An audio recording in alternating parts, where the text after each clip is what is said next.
Draco, we've been waiting for 20 minutes. I wouldn't say that. She's just so cute under that box. EA could actually launch a game that doesn't suck. You know what this game needs? Holy Ponies. Just like everybody. Anybody else notice that the protagonist looks a lot like Egoraptor? This week is going to be as awesome as Duke Nukem Forever.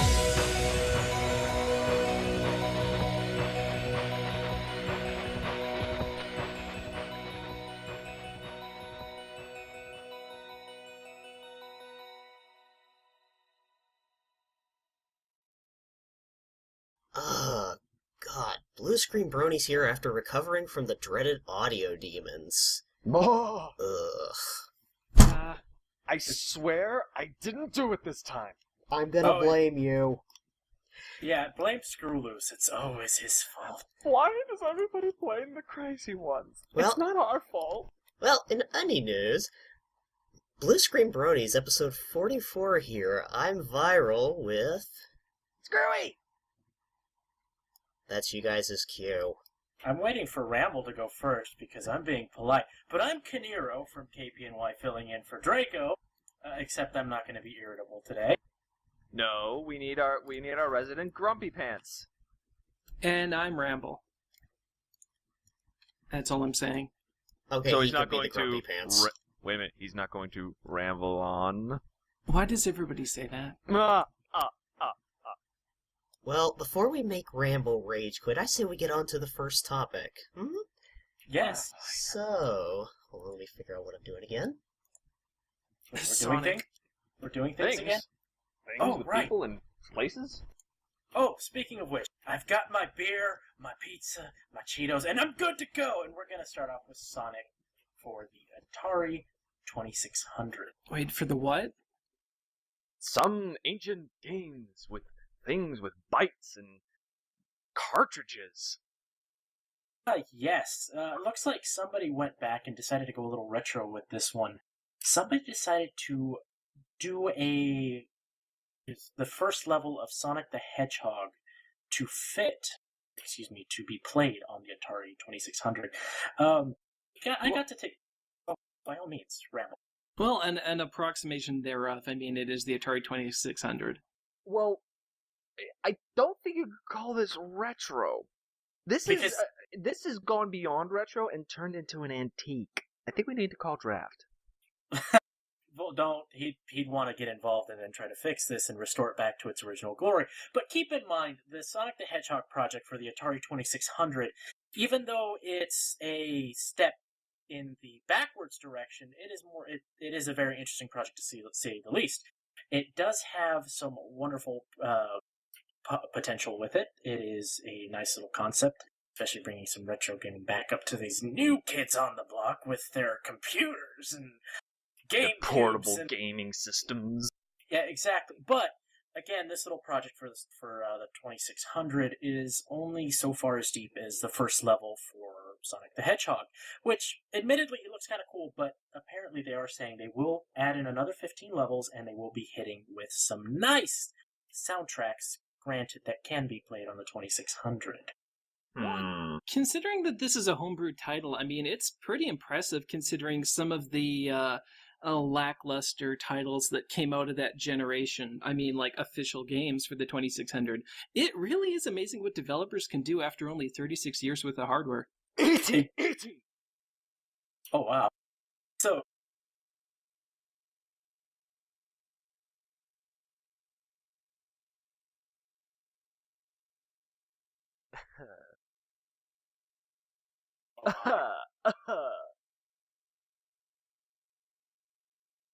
No worries. no, not about that. But the cool thing about it, though, not only will it, be a nice little retro game coming forward, but I'm actually excited to see how well it'll turn out once it's complete. It's pretty impressive right now. I mean, like, it's not the speediest game in the world, but I have Sonic for the Sega Master System, and my god, that thing is slow. So just even watching Sonic on the 2600, I'm like, I don't even know which one I like more. It can't be slower than Duke Nukem. And to be fair, before we continue on with this subject as far as Sonic is concerned, we're just going to skip the joke of it being better than the 06 game. Now, moving on. But did they include any Sonic OCs? Moving on. Oh. Alright, so moving on, we have a nice little treat for you guys. This one actually goes back to some of the days that some of us older gamers might remember, especially back in the days of, I don't know, DOS maybe?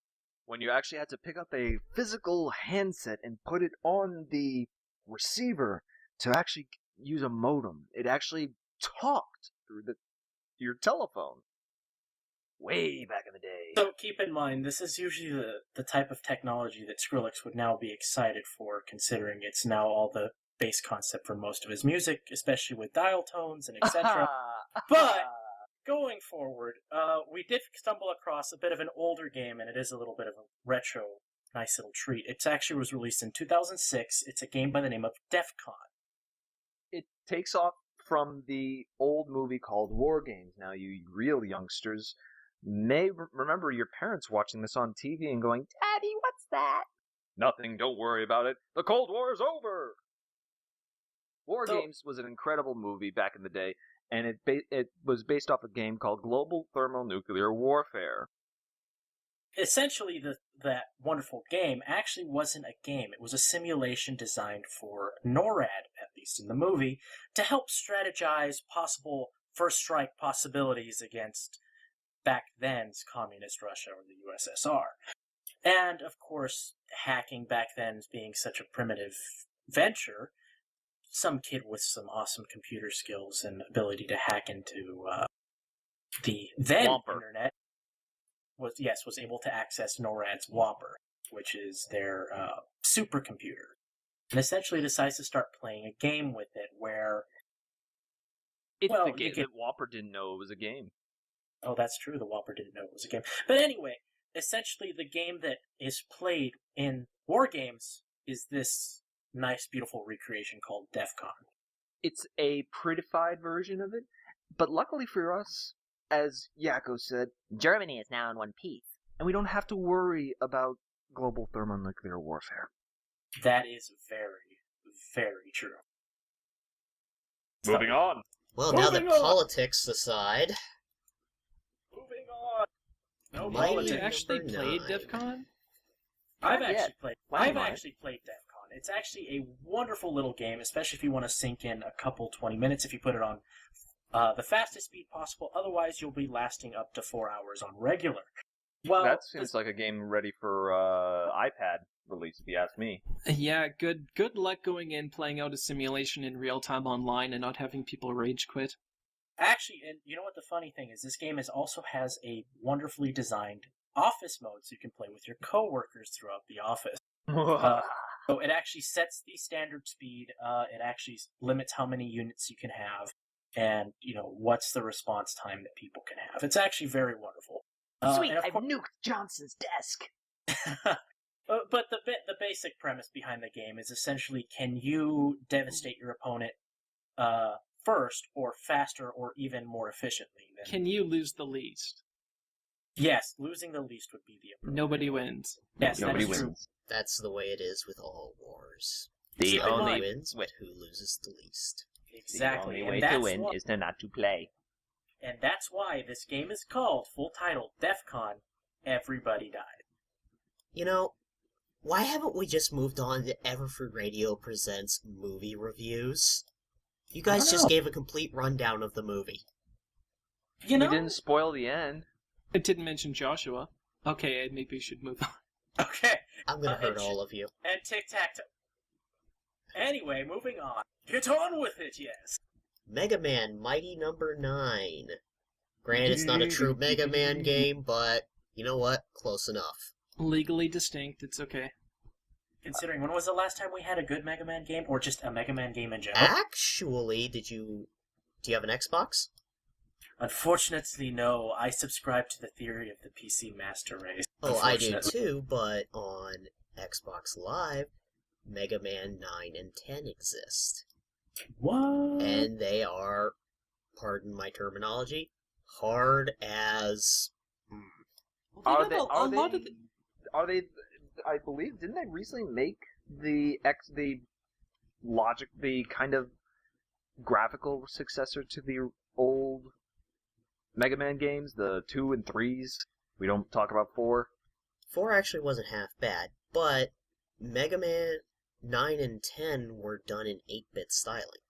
I think they had some people from the original teams there too, didn't they? That wouldn't surprise me, considering how it was hard very the authentic games to the were. original. Mhm. So then again, you've got developers these days that grew up with these games. So as far as people wanting something reminiscent of their childhood, they can actually achieve that now, assuming that, the powers that be have a similar vision. And they're making them they're making them as hard as their memories possibly remember them to be, which nowadays may actually be a little harder than they actually should be. Well, do we know if this Kickstarter game is a similar vein, where beating the game is an accomplishment? It's not something that you're guaranteed after so many hours of play. We can only hope. Yes, indeed, we can only. Oh, no PC version. I'm so sad. Actually... Oh, now you know how a Mac player feels. Mac and Linux versions are a stretch goal. that have been met. As far as I can tell, the original goal was to actually get it on PC. Oh, well then never mind. I retract my statement. I do like, though, that the final stretch goal was, oh, yeah, we'll throw it on those pesky consoles. Of course, and everyone who does have a console does want it to be on console, after all. But you're probably coming from a group that does PC game development. I mean, if you have people that don't have console experience, I'm sure they'd rather make the game that they have in their mind rather than spend the time trying to figure out how to get this stuff on the consoles. You'd have a console title, but it wouldn't be really the game that they wanted to deliver. So I kind of like the fact that that's not their main priority. Their main priority is the game. Absolutely. And again, going back to how you said it kind of brings, a new generation of developers who are remembering their childhood games. I mean, you're seeing Mega Man come up, and I'm pretty sure we've talked about in the past the Sonic the Hedgehog 4 and its episodics. I mean, that, even for itself, was a nice little trip down memory lane, so I'm pretty sure this will be just as wonderful. Yep, and to go along with Mighty Number 9, it's been revealed that another game called Shantae, Half Genie Hero, they've tapped the Mighty Number 9 crew to help work on that. Unfortunately, I don't know too much about this game. If I can actually remember to push the button to get it on the screen. Actually, this is something I'm not too familiar with myself, but hey, if they're able to get, the wonderful people that are leading behind Mighty Number 9, I'm pretty sure that this in itself is going to be also another amazing project coming from them as well. Now, the thing about this story, though, isn't really about who's working on it. It's more about, you've got the indie developers for Mighty Number 9 and this Shantae game, going back and forth on a Twitter pat on the back fest. Or social media fest. That sounds like a media fest. That sounds like a media circus. Well, but with mean, beer. Honestly, I haven't heard of either of these groups before. So honestly, especially if there's any kind of collaboration going on, getting a buzz, getting any kind of media presence is good, because all that can only mean more of these titles and more other indie developers following suit and hopefully succeeding and giving us these games that, we want to play and you're not really going to see out of a lot of the AAA studios. Indeed. Not to mention... And that they're not Battlefield clones. We'll be getting to Battlefield and all those wonderful clone games in just a second. We have that lined up, Screws, but we do have an order. Yep, and moving on to Mega Man again... Wow, this seems like a very Mega Man-laden show. Well, we could call it the Megaton Edition. Oh, wait. Ha! Ha! Ha ha ha ha ha ha! No, moving on. So Capcom is collaborating with musicians on a Mega Man tribute album. Is this going to be made... If it's going to be tribute, it can only be played by a garage band. No, actually, I'd be very interested in seeing if they actually get OC Remix in on this, like Capcom did with Street Fighter II HD Edition. Now that would be an amazing feat, especially to get to OC Remix. For those of you who don't know what it is, it's a wonderful website dedicated for musicians to remix, recompose the wonderful music from video games that we all love, going back to, oh, God knows how long ago, but yes. Oh, well over 10 years, and just a little note, if you actually go on to OC Remix right now, you may find some stuff from a popular Brony musician named Cyril the Wolf. No. No way. Quite a few Final Fantasy remixes, as well as our beloved Stephen Andrews is on there. Ooh. In fact, he actually just released a song called Ascension of a Madman, which was the Kefka theme from Final Fantasy VI, in the most recent Final Fantasy VI album. Oh, God, I can't remember the name of it. It's in the interview with him, isn't it? Actually, if I remember correctly, when we did that interview, that album was still not out yet. But he had done the Final Fantasy VII one with Genova. Nice. Okay, yeah, I think I might have been misremembering that, but I do remember that Final Fantasy albums came up during that conversation. And I still have yet to ever play Final Fantasy. Honestly, it's one of those classic games that stood the test of time for a reason. And when you look at these albums that are being made, there's a reason that you have people 20, 30 years after the fact still remixing and making music, based on the games. It's just they're these earworms. Either they remind you of your childhood, or they're just brilliant examples of the 8-bit chiptunes. I think it might be a combination of both, remembering your childhood, like a sense of nostalgia, and also games that have withstood the test of time. Because how many times do you go back and hear, some songs from Final Fantasy VII that get played over, video game radio stations out there in internet land, I'm told. Or, even simpler, further back than that, what song does any gamer know, even if they've never played the game? Da-da-da-da-da-da-da-da-da. See, and there you go. But the wonderful thing about this new remix, not remix album, but this giant tribute album that's going to be made, as I'm told, will be for sale when it does release. And it will be out there with your most popular venues like iTunes and maybe some other venues that I'm not sure of yet. But I know iTunes will be one of them. Actually, Canero, I'm looking at this in that little... I don't know if you can actually read it on the screen, because I can't, but... We're honored to be collaborating with Capcom on another iconic franchise, paying tribute to over 25 years of Mega Man, said OC Remix founder and president David Lloyd, who will also contribute to the album alongside more than 20 musicians. So it looks like OC Remix will be doing it. Very nice. Which surprises me. OC Remix has had a history of any music that goes on that site is free. That's how I got most of my music, was through OC Remix. The Street Fighter II Blood on the no, it was just HD edition. That soundtrack was completely free. So I'm very interested to see what they do with this. Although it might be the digital edition will be free, and if you want the actual physical edition, you pay for it. That's what they did with Final Fantasy VI Kickstarter. That is true. But I think one of the biggest points of selling this is more of a sense of tribute to the original composers. Now, I'm not sure exactly why they're going to be selling this album out there, but I'm pretty sure there is a very good reason out there for it.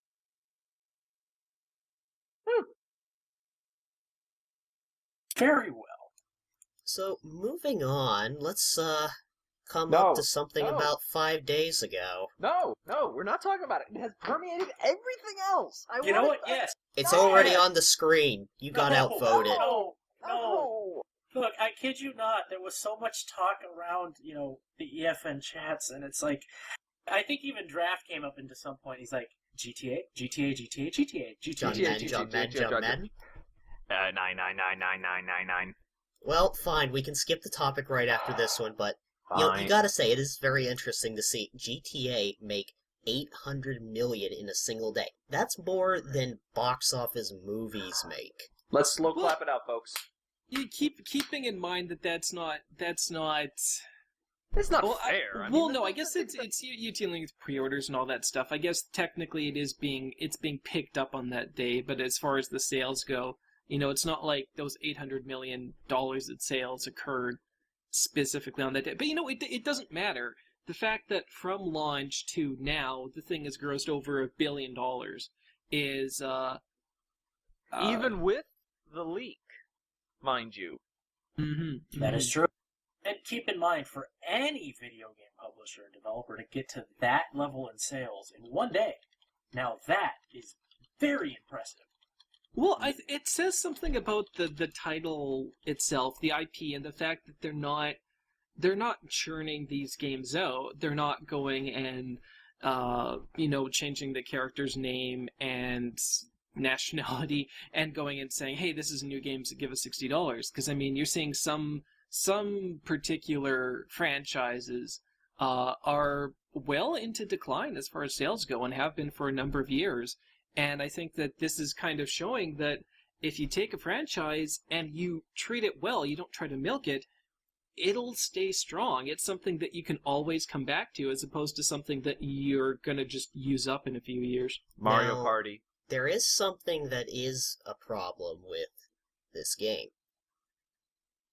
There's reports of users who have some of the older Xbox 360s are having severe performance issues. The game will lock up right after the first cutscene. Much like any older men, performance issues is a problem as you get older, and they have patches and things that can help. Now here's the problem, though. Granted, the problem with this being discovered on a weekend, you don't have anyone at the company to actually fix it. But from everything people are saying, Rockstar's just been throwing out canned responses similar to what you get when trying to have an issue sorted out in an MMO. Well, we're working on it. Try this. Try deleting your content. Delete the WTF and interface folder. So kind of like how EA handled SimCity. No, I'm not searching for that link. Okay, no, you have to give them the benefit of the doubt here because EA completely BS their responses as far as it's the server side. We can't make a patch to do it offline, and you can change like 2 lines or something. Someone found some source that you can edit that literally just disables the checks to the server. You can play SimCity offline. Yep. I think what's happening here, it kind of makes sense. They're aware of the problem, they're looking into it, but until they have something to go on, they're not going to start just saying things and it's going to come out that they don't know what they're talking about. Once they have a solution, you're going to hear about it, but until now, they're just doing the standard, PR thing of unfortunately not saying anything to people, which is frustrating, but that's even worse than that is even worse than saying, "Hey, listen, we know there's a problem. We're looking into it. We don't have a fix yet. Bear with us." Yeah, that's true. And keep in mind, it's kind of something that has been plaguing the video game industry a little bit recently. Even Rome Total War suffered of something like this as well. But you got to wonder if it's that they're running into kind of the end of this console's lifespan. Like I have almost like a second generation PS3. It's dealt with it's served me well for these last couple of years. When I played The Last of Us, though, that thing after about like 20-30 minutes of gameplay, the fan would just kick into high gear and it would not stop. Basically, the thing is like, I'm cooking myself. I need to cool off, right? No other game have I experienced that with, and I think that they've been able to push these consoles. Like you're seeing that with a number of games these days, where it's just they are really pushing what the consoles are. The limits they are pushing the boundaries of the console in anticipation for the next generation coming out.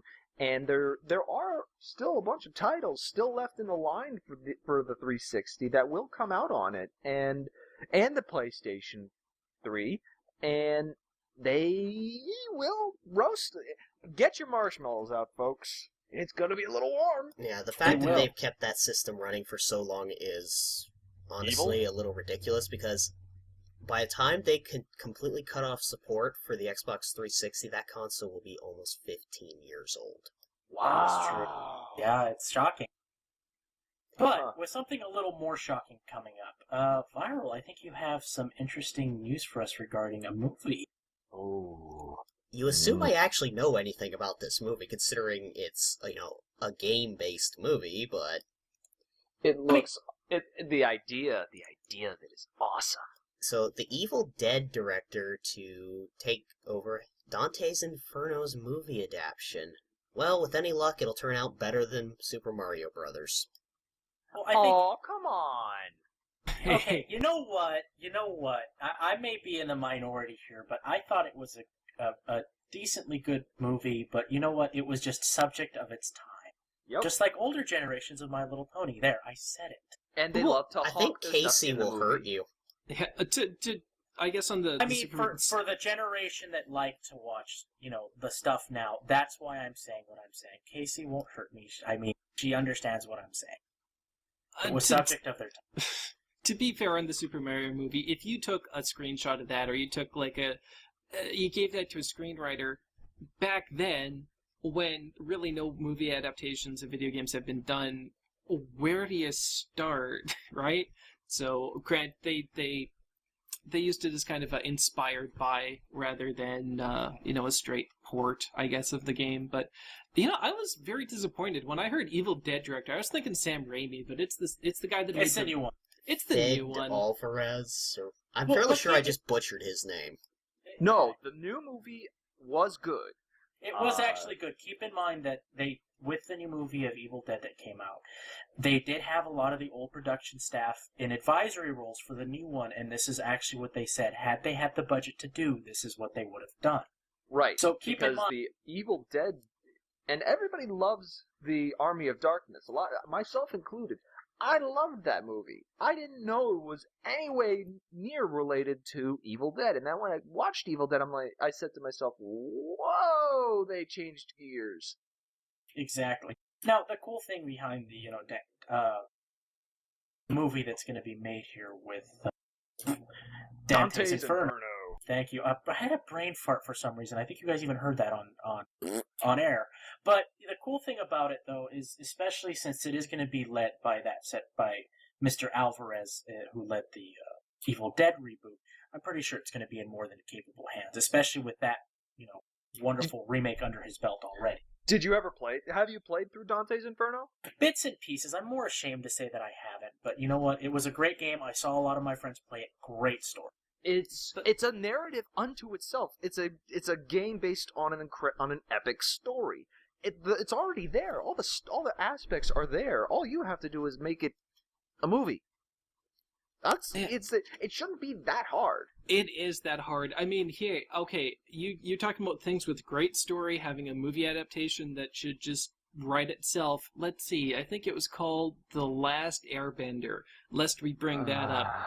Just, even if you have a director that says they are big, that says they're a big fan of the game, or whatever material it is, there's no guarantee that the final product is going to reflect the source material.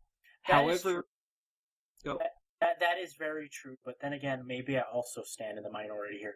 But look at how the movie for Max Payne came out. It was highly inspired by the game itself, and the movie was pretty good for the most part, except for the wonky ending. But until you went back and realized what actually was going on, then it made all the sense in the world. But again, it's gonna have to be one of those. We'll wait and see how it turns out. But I'm excited. Well, you know what really makes sense in the world? Yeah. Diablo 3 auction house going bye-bye. Oh. Diablo 3's auction house going bye-bye. Yeah, they closed that down. I never picked that game up, and part of it was the reason that it's like, hey, real money auction house. I'm like, how does this add to the enjoyment of the game? I guess for me, if you're saying, hey, we want you to buy and sell and trade and collect, that's not the point of the Diablo games. Yeah, that's not Diablo. That's one of the reasons. Another I can guess is, honestly, people were going, oh, let's use Blizzard servers, in Blizzard's mind, to transfer items. They probably just went right back to the old method of doing it back with Diablo 2 with third-party websites where Blizzard didn't get any say in it. Yep. Well, it's and not even no money. It's not even just that. Actually, I do have a good friend of mine, which I wish I could have brought him on here. Goes by the name of Mike. He actually plays Diablo 3 religiously. I was actually sitting down and talking with him about this recently. Apparently, one of the other major reasons, or at least speculated fan reasons on why the auction house was closed, was because not only were people able to be buying and actually throwing real-life money into the game, but it was actually actively influencing the drops in the game. So you could So you could actually be playing 3 full stories in Diablo, and you would still not be anywhere near getting good equipment or good gear at all. Now, another thing to bear in mind, Blizzard controls the Battle.net auction house. They just recently came out with the version on PS3 and 360, which you can actually see up in the corner of the screen. Do you think those have auction houses? No. No. Of course not. So, do you honestly think, let's go with Microsoft. Do you honestly think Microsoft would allow anybody to have an auction house that they didn't get a cut? Probably not. So it almost sounds like by going and dropping the auction house with the PC version, they can't put on airs anymore. I mean, if the console versions don't, how do you justify the fact that the PC version, it's... How is the auction house not hurt the PC version, I guess is what I'm trying to say. Plus this, going and getting people interested, it's, other than the console releases, going and this change in the PC thing might be their effort in getting the game in press again, getting people talking about it, whereas saying, oh, it's out for PC, for PS3 now, wouldn't necessarily have the same buzz. We wouldn't necessarily be talking about it if it was just a console port, but we're talking about Diablo 3 right now because of this change to the auction house. Exactly. And speaking of changes, permission to move on? Permission granted. Alright, well this actually comes in a little bit of a surprise. Earlier this week, we ended up finding out who the new CEO of EA Games was. Oh, God. So it turns out that with the recent step down of the previous CEO of EA Games, a new boss for the company has been brought forward, and said boss was the former head of EA Sports. John Madden. So Mr. Andrew Wilson, of course, the former boss of EA Sports, is now in charge of the entire company. Now, keep in mind, he is still going forward with the plan that EA stated back in 2010 that they will try, and will dethrone Call of Duty as the first-person shooter game of choice. I believe they have a very good chance with that with Battlefield 4. And not just with Battlefield 4, they also have Battlefront coming back. But I'm pretty sure that's not any new news for you guys, considering we've all been waiting for how long? Too long. But yes, EA Games is still actively trying to dethrone Call of Duty, and with their new CEO, that mentality has not changed. But the real question behind this is, with the new CEO, Mr. Andrew Wilson, being the head of EA Games, how is he going to do that with most of his experience being behind rehashing and remaking every sports game available every year after year? Well, if it works for Call of Duty, I'm sure that's exactly what they're looking for when they dethrone Call of Duty, is just churn out the same game year after year. I can't remember which game it was. There was some sports game. They pretty much just changed the title screen and, oh God, what else was it? It was basically the exact same game, literally, and they no engine changes, no graphical changes, and they basically just changed the cover and charged full price for it. That's true, but with most sports games, that kind of feels like the case now, does it? I mean, there are some wonderful features that are added behind every new sports game, but the base game still stays the same. Sounds very reminiscent of Call of Duty, doesn't it? I know. So, yeah, how about those next-gen upgrades for Ghost? You know, that reminds me of especially when Blu-ray was starting to gain traction, you had, like after HD DVD, all that was gone, they had stickers on cases, upgrade, bring in your DVDs, trade up and get a Blu-ray of the movie for like $10 or $5 or whatever the difference was. And it's like, that's not a bad way to go, I guess. It's creative at any rate.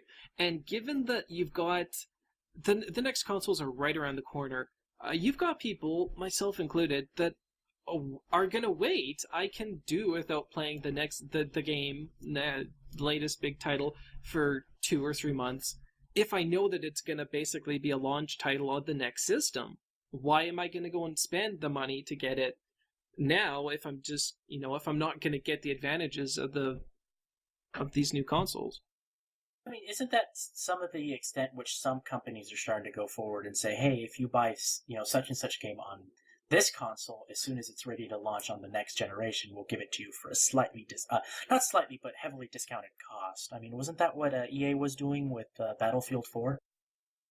I believe so, and I think they were the ones that, it seems Battlefield, Call of Duty, all that, it's kind of, they're in lockstep with a bunch of these changes because they're competing these days, That's true. And hey, I'm not going to argue with it. I know it's a bit more, but okay, if you want 2 copies of the game, because you could take 1 copy of the game and sell it. Honestly, it's not a bad move on their part. I like it. I like the fact that Valve, if you have a title for PC, you get it for Mac or for Linux, if it's compatible. And it's only good for, it's good for gamers. That's something I don't necessarily say often, but it works for the companies, but the gamers actually get something legitimate out of it. Exactly. Now, with the final note closing on Battlefield, because we all love that wonderful franchise so much, do keep in mind for all of you wonderful people out there that have bought or pre-ordered Battlefield.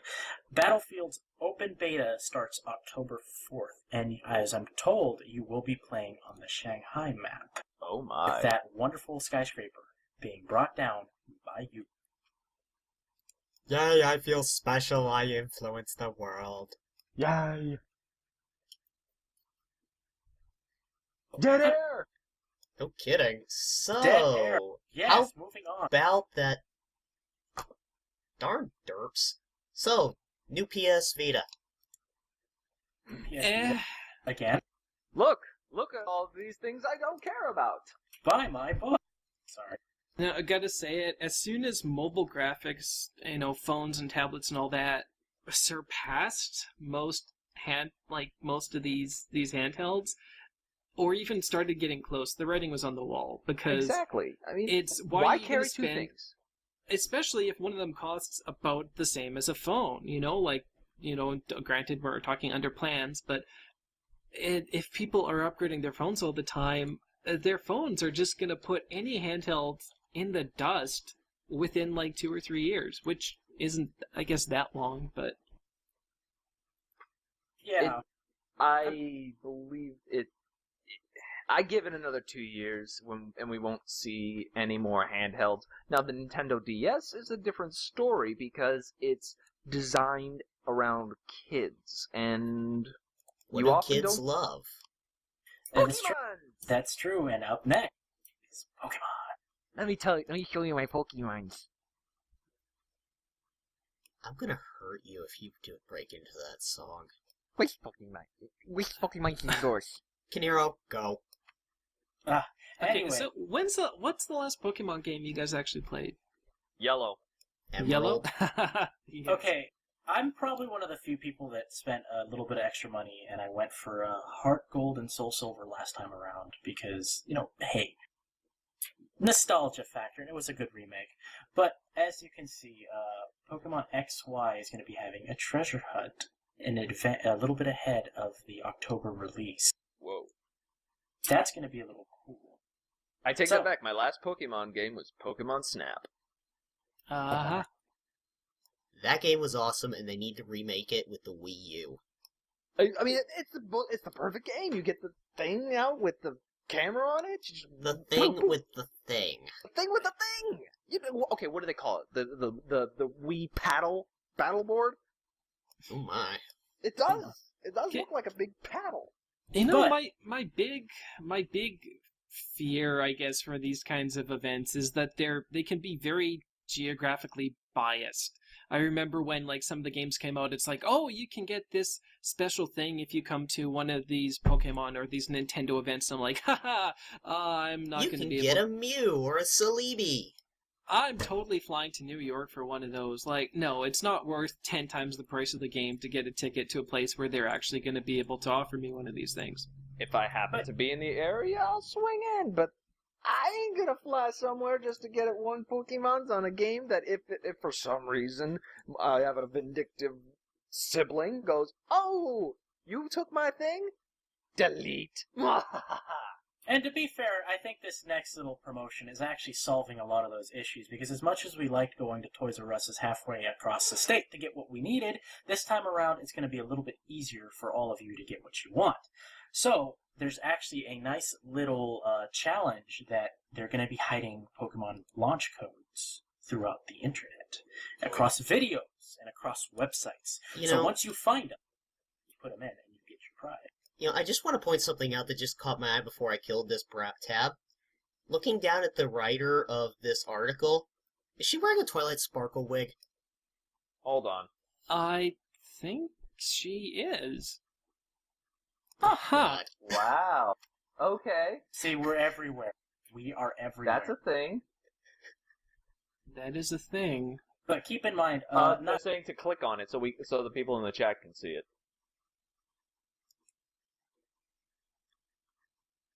Or zoom in or something. I don't know. Yeah, that definitely looks like a Twilight Sparkle wig. Ah, ponies! Invading everything. Zoom and There is no enhance. cure. There is no cure. But you know what there is? More DuckTales! What is with Polygon's website? It hates me. You know what's I coming think it out? just hates you. That's what I just said. Well, just reiterating for notoriety. Spiral. This is all I have to say about that.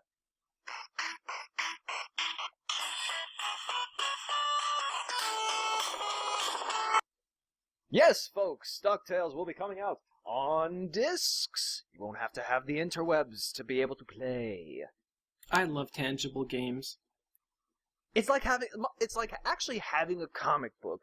There's something to be said about, okay, my internet is out, and I won't have internet for a while, but I still want your game. What To be can I fair, do? you don't actually have to be connected to play if you got it off like the PSN store, do you?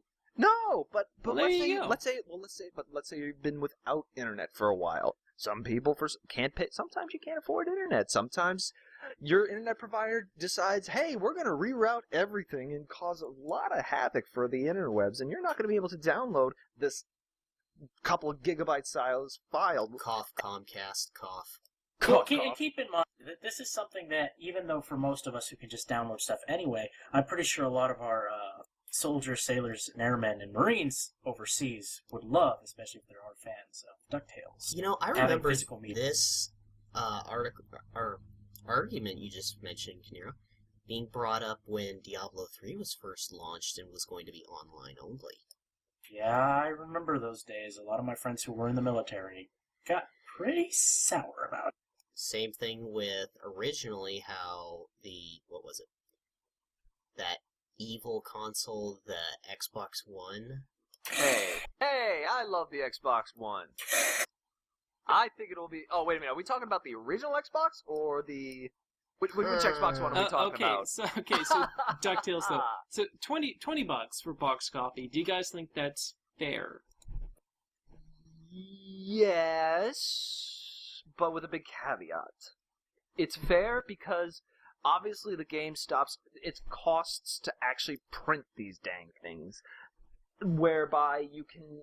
Thus, you download it, you save the money, but you still have to pay the money for the internet, you have to pay the money for the Xbox Live. So, if you don't have Xbox Live, I guess the money has to come from somewhere. Now, No, fair enough. And I suppose if sorry, Viral. We have a duck in here. Go ahead.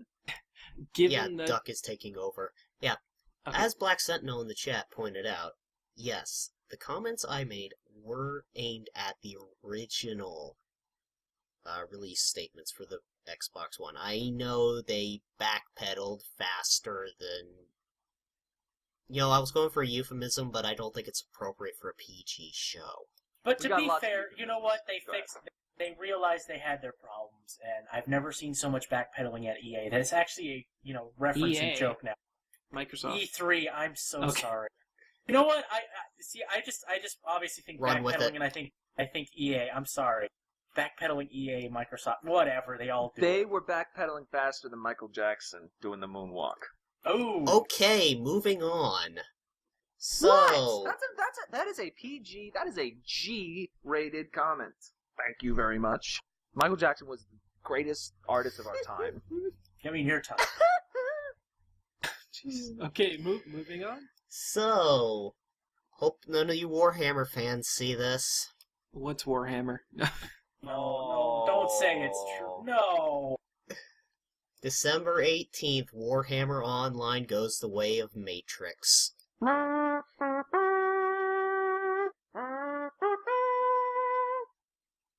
Okay, aside from taps, it's obviously going to be played everywhere when it is taken offline.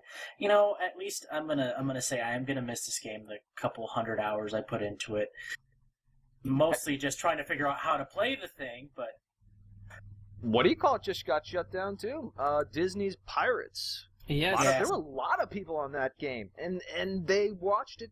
Time tick down, and like, I love you, people. Boom. But with the MMOs, the thing between the big difference between something like GTA 5 and say Warhammer Online is that Warhammer Online is they're getting kind of a constant stream of money in, but that needs to offset all the costs of running the game, like the entire game versus.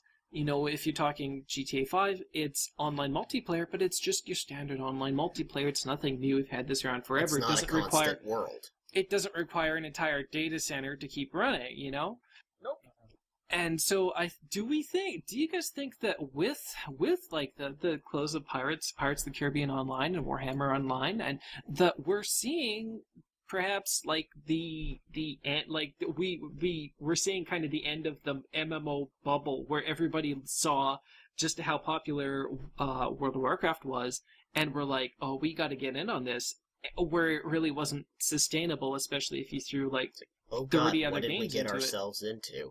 No, Well, I you do can't not think have- it. I do not think it is the end. All it would take would be Let's take the example of GTA 5. Let's say they make an MMO based around GTA 5 where they actually had gangs, and not to promote gangs necessarily or drug So dealing they'd or be anything. guilds, like every other Exactly. game has. Exactly. The about problem, though, screw this.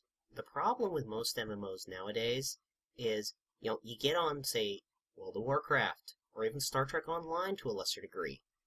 You get on those, you still just push a button and an ability happens. The closest thing to a skill-based RPG, or MMO that I saw in recent years was DC Universe, and we saw how quickly that thing tanked. Exactly. Now, People don't want to have to put constant effort into it.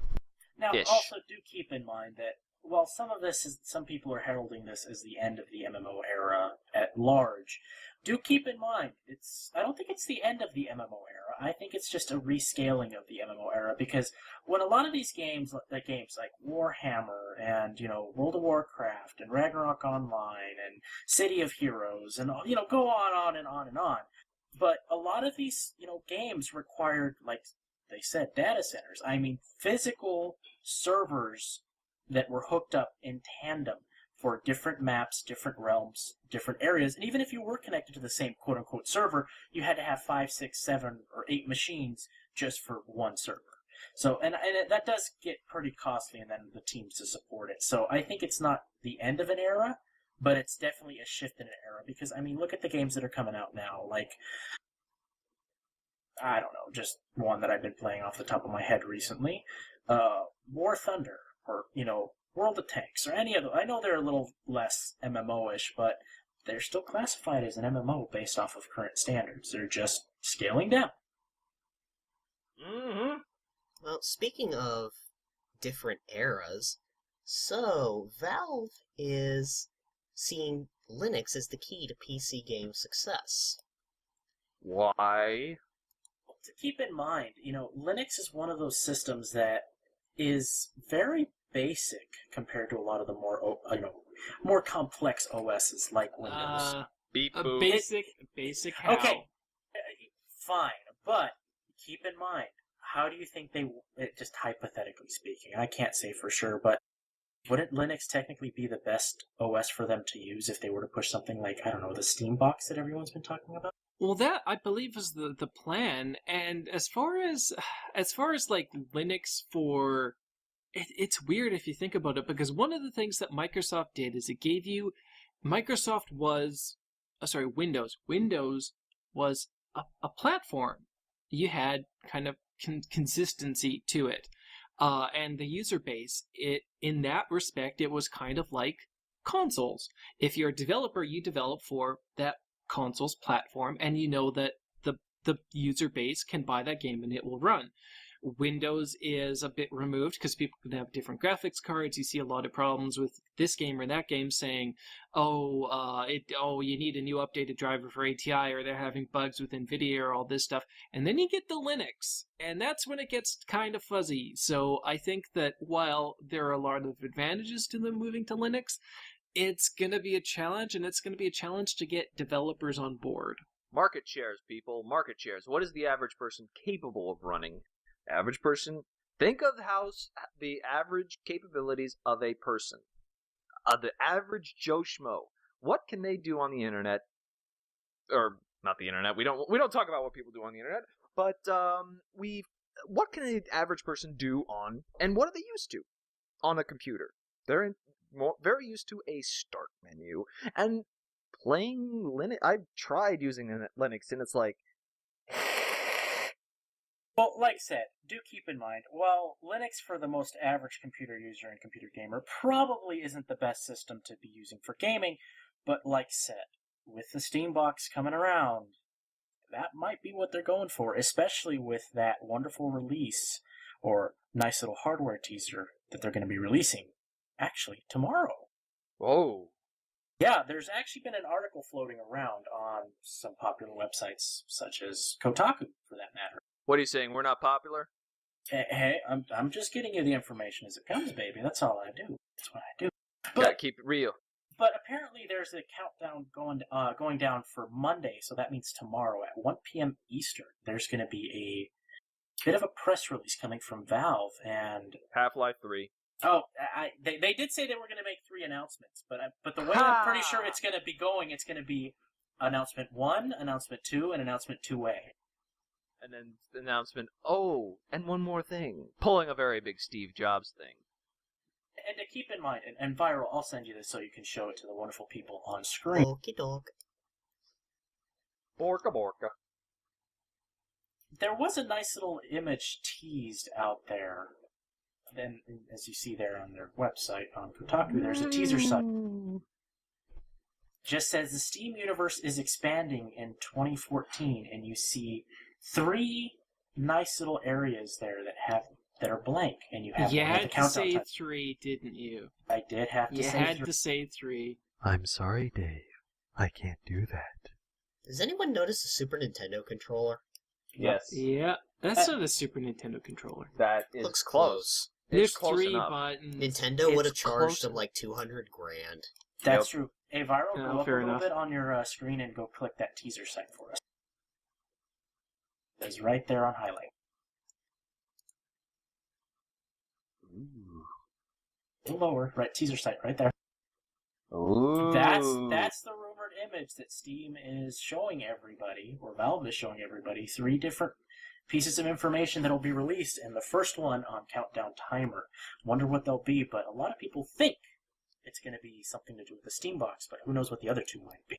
It's going to be Portal 3, Team Fortress 3, and Half-Life 2 Episode 2A. You know, to be fair, I joked with a couple friends of mine the other day when I was at Applebee's, not Chili's like some of you people. I was actually at Applebee's with a friend of mine, and we joked that if anything, there would never be a Half-Life 3. There would actually be a prequel that would come first. But anyway, moving on, this was just something nice that would represent why Linux might be something that Valve is very interested in. Moving on. Let's be humble for a second, people, and talk about a bundle. So, the Humble Weekly Sale.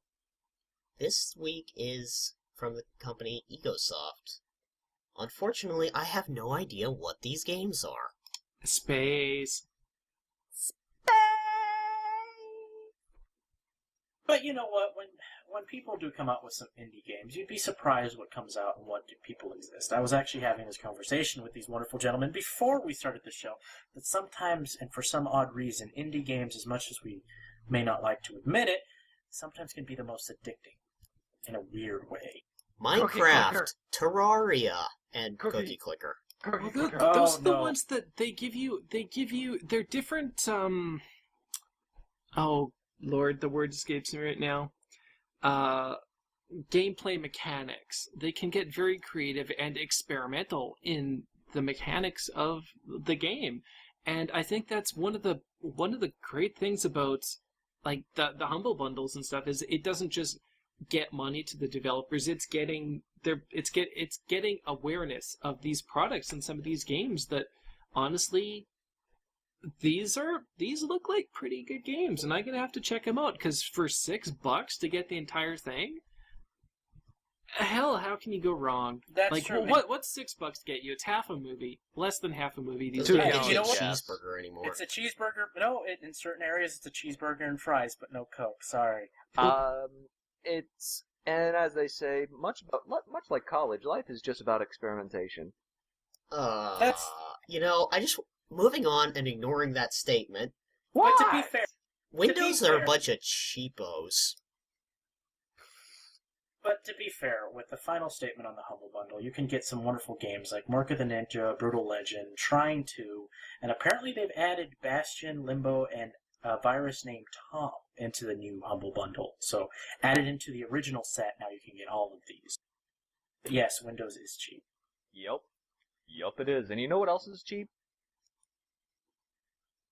What would that be?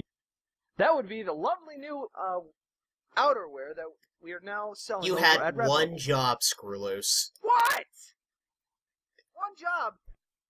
Well, this is a PG-rated stream, and unfortunately, I'm not going to go there.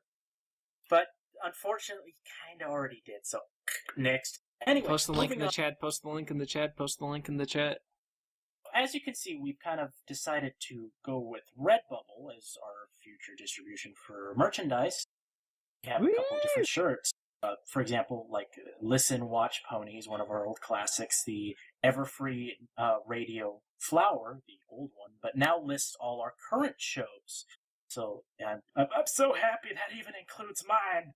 And of course, obviously, the standard Everfree Network tee, and then Dusty State Brony. Woo! I know a lot of you people have been clamoring for some of these shirts again, and getting these back up there has been a little trivial, but we finally got them to you. And ooh, is that an iPhone? Ooh, iPhone cases. Ooh, look at that. I want to see some mixology on there, personally. I think you all people love mixology. I think it's worthy. Stickers, yes. Love the stickers. Very nice. Oh. You cut me deep, man. You know what? Deep. Screw loose. Cut him off. He's not getting any more shirts from you. Eakins! I can't swear! Draft! Why don't you let me swear? Because there's sometimes when swearing is just... I swear. I can't! I just can't! So I just realized I've been muted for quite some time. On the stream. Ha! You did it again! Ha! And now Say everybody anything is important deaf. You didn't see anything important anyway. So, this has been Bluescreen Bronies episode 44. Yes, with your wonderful hosts, Viral.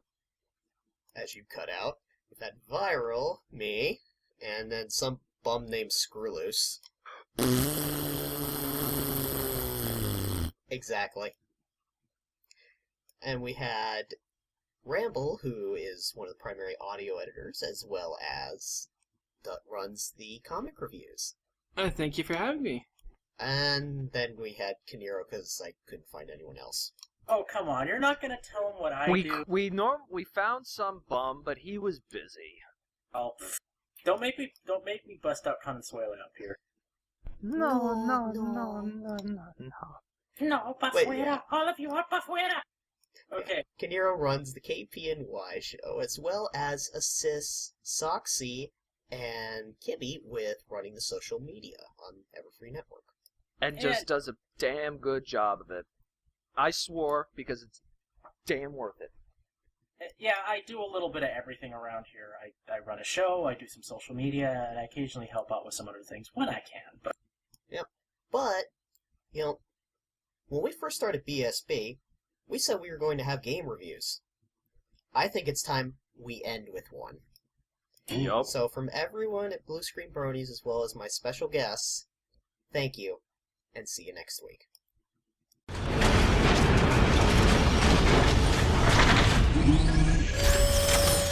THQ, or as I should say, Toy Headquarters, was founded in 1989 and published their first game in 1991, Peter Pan and the Pirates. Fast forward to now, and the list of games they've had a hand in is enormous. Saints Row, Dawn of War, Destroy All Humans, Supreme Commander, and of course Bankruptcy. Oops, went too far. Okay, back to 2010 and the release of Darksiders, which is what I'll be playing today. I reckon most of you already own this game. It was part of the fabled Humble Bundle twice. Combined, those bundles brought in over $5 million of revenue through over 900,000 sales. Considering the Xbox 360 version only sold 1.2 million copies in total, I'd say it's a fair bet to say some of you bought this in a Humble Bundle. Darksiders is a third-person fantasy hack-and-slash character action game. Wow, that was a mouthful. You take the role of War, one of the four horsemen of the apocalypse. Early on, War is tricked into causing the end of the world, and now it's his job to clean it all up. Basically, there's a destroyer to kill, and you're the only bad enough dude to pull it off. It draws a lot from mythology, and you might even recognise some of the creatures if you're familiar with Judeo-Christian fables. He's beyond your reach, beyond mine, as prison. Surprisingly enough for a game of this type, the story and acting is stellar. Highlights include the Joker, Luke Skywalker, Mark Hamill as the Watcher, a cynical angel bound to War to keep him in check during his travels. Find where these shadow lurkers hide and kill them all. They can't be that hard to find.